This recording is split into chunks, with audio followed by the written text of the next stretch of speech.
So, ano 'tong, differential equation? So, itong differential equations daw, equations na may derivatives.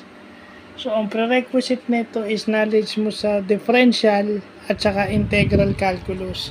So,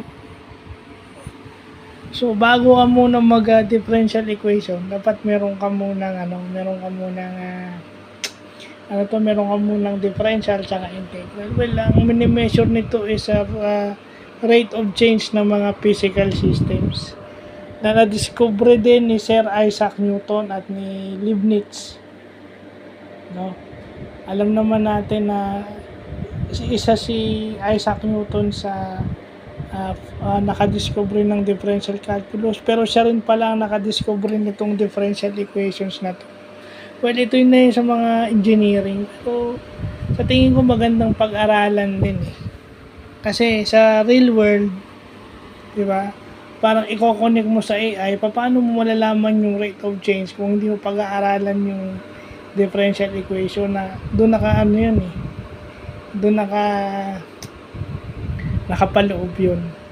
So, pang engineering yun, pero tatry natin na pag-aralan yung differential equation as a bonus.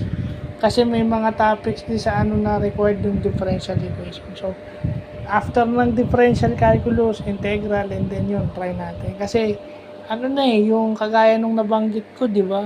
Involved din sa physics yung involved din sa physics yung derivatives, di ba? Yung calculus. Pero, ang kagandahan doon sa differential equations, kino-consider na yung air resistance o yung friction.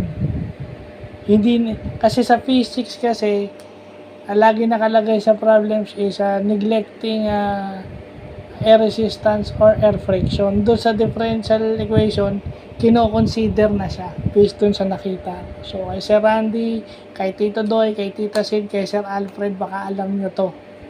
Kasi, alam naman natin si Sir Alfred, engineering graduate. At saka flexible siya pagdating sa maths.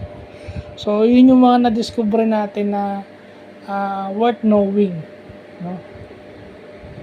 Na pwedeng makadagdag sa kaalaman natin o sa kaalaman ko bilang tao. At least, di ba? At least, my logic is improving, my thinking improves. So, yun yung importante. And, by doing it, mas nagiging emotionally stable ako. So, yung mental health ko is hindi nagsasuffer. So, yun lang.